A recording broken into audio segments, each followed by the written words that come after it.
I'd seen the original documentary in the mid-90s, and the case was always intriguing to me, but when I began to explore it, it seemed to be this very unusual opportunity in terms of fiction, because you could never write a story like this, a story where you have all of these different components, this horrible crime, which has no resolution ultimately. It's supernatural that these three boys were found murdered in this swamp in Arkansas without any footprints or DNA or any blood, or the branches were not touched. It was all almost as though it was this supernatural event. So the towns need to find demons and to create these demons, and the whole structure of this witch hunt was just so interesting because everything is in place for it to lead to something satisfying, but it doesn't.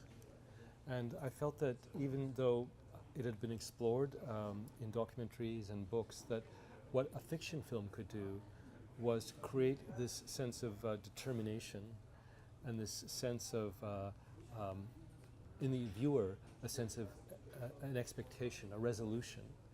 And then to actually not provide that, I felt would be very disturbing, and talk about the powerlessness that we feel in this type of situation.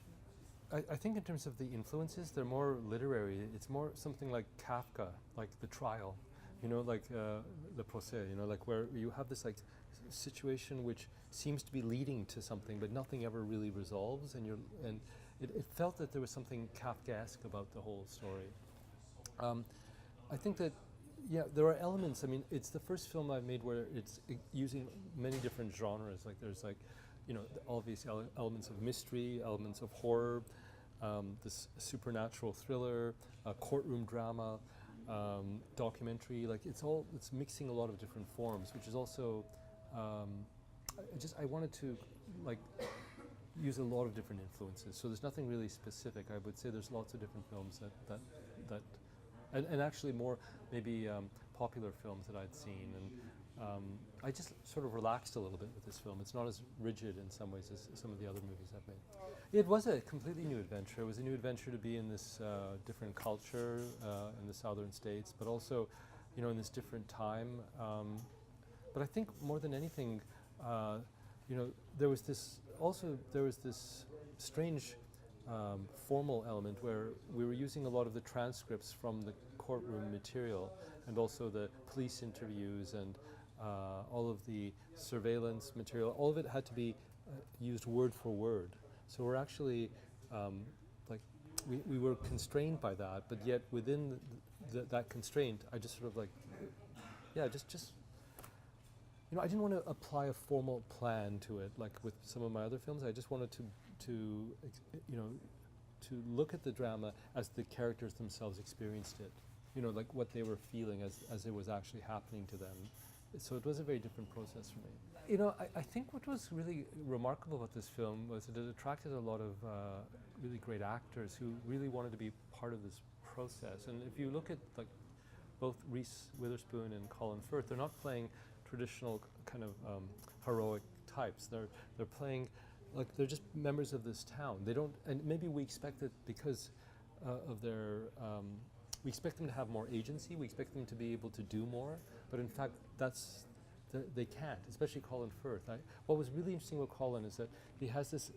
There's a critical intelligence he has, and yet he's very empathetic. So I knew that most of the time he would just be watching this, and I knew that it was also an exploration of this character who, you know, had very strong feelings but didn't have the qualifications to actually do anything about it. You know, he's in this courtroom, but he can't really. He's seeing everything that's happening and how it's falling apart, but he can't really affect change.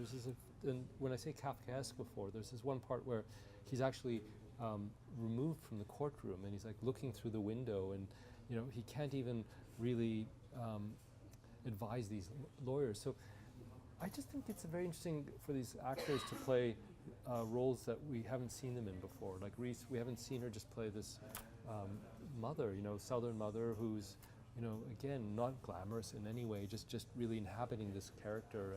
And with Colin, again, he doesn't, you know, it's really about, you know, these actors being very generous and being part of this overall ensemble. They're not really stars in this film. That's not why they were chosen. It was great to work with them. You know, there was really interesting research to do because this took place in actual places. We went to the places where this actually happened, and there was a decision made quite early on that because it was a drama, we weren't bound by the actual sites. You know, and that and in a way, if you want to see those places, I mean, they exist, but they've changed so much in 20 years. So let's say the actual forest where the children were found, it's been completely cut, so it's not there. The courtroom is just a nondescript room. There's nothing interesting, and I felt that as a dramatist, I wanted to heighten everything. I wanted it to feel realistic, but also that there was something visually that was expressing the feeling. So I wanted the forest to be thick and dark, which the real one was, and I wanted the courtroom to feel this sense of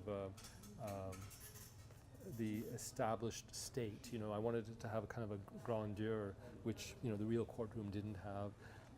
I wanted, you know, all of these things to somehow extend beyond what the real places gave. So it was very, very, very important to find locations that gave us that. The one thing that was very important from the, and it's still there, is this pipe. There's a pipe that crosses into the forest, and so I felt that we had to build. So that was something that and it's very meticulously reconstructed from the actual pipe. So it's very strange that some things are meticulously, you know, the same, like made exactly in the same dimension. Other things are interpreted. So I think, yeah, there wasn't anything rigid about how things had to be. It was really about how to tell the story in the best possible way. My job as a director is to be obsessed with those details, right? To be everything in that frame, you know, you have to be absolutely responsible for, and you know, every composition, every movement, but also, you know, and of course the performances most importantly. But you know, everything is about harnessing these different elements. But you have to be consumed with those details while you're making the film.